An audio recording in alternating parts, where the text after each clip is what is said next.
Un mot de la situation qui est bloquée dans le détroit d'Ormuz et les négociations aussi entre Iraniens et Américains. Vous avez dénoncé les objectifs erratiques du président Trump en Iran. Jordan Bardella, vous ne le comprenez plus après l'avoir tant soutenu?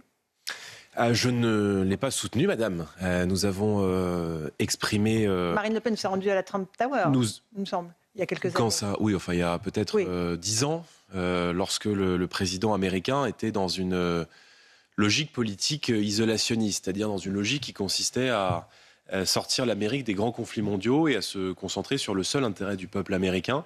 Il fait le contraire Extrêmement réservés à l'égard de cette tentation du président américain d'intervenir directement et par la force, très souvent en violation d'ailleurs du droit international. On se souvient des débats que nous avons eus il y a quelques mois sur la question du Groenland et de la souveraineté d'un État européen qu'est le Danemark.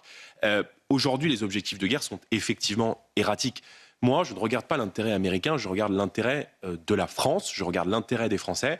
Et il est temps aujourd'hui pour le pays, pour les Français, pour notre économie et notamment pour la situation énergétique des Français, qu'une issue soit évidemment trouvée dans les plus brefs délais à ce conflit, Donald pour qu'on Trump puisse reproche beaucoup à la France sa sécuriser prudence. le détroit d'Ormuz, permettre le passage des navires dans ce qui est aujourd'hui l'un des poumons économiques de la planète. Donc ça veut dire que vous soutenez exactement la position française d'Emmanuel Macron qui appelle au calme et qui dit que ça a été une erreur des deux côtés de bloquer ce détroit d'Ormuz. Vous comprenez les critiques de Donald Trump à l'encontre de la France qui a refusé de s'engager dans ce conflit qui n'était pas le nôtre?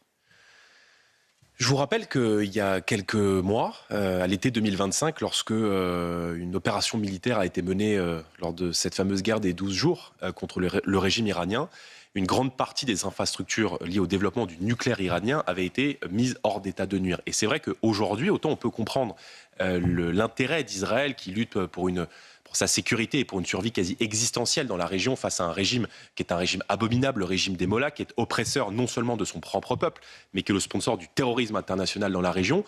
Autant les objectifs de guerre du président Trump sont assez erratiques. Est-ce qu'il s'agit de déstabiliser le régime et de le remplacer ? Pardon, mais dans l'histoire, les interventions extérieures, s'agissant notamment des États-Unis, ont rarement amené la démocratie, le progrès et la fraternité dans les sociétés concernées. Et de l'autre, évidemment, nous avons besoin maintenant, de manière très claire, d'assurer la sécurité des bateaux, de rouvrir le détroit d'Ormuz, parce que, encore une fois, plus cette situation dure, plus les répercussions sur la scène européenne et sur le quotidien des Français seront...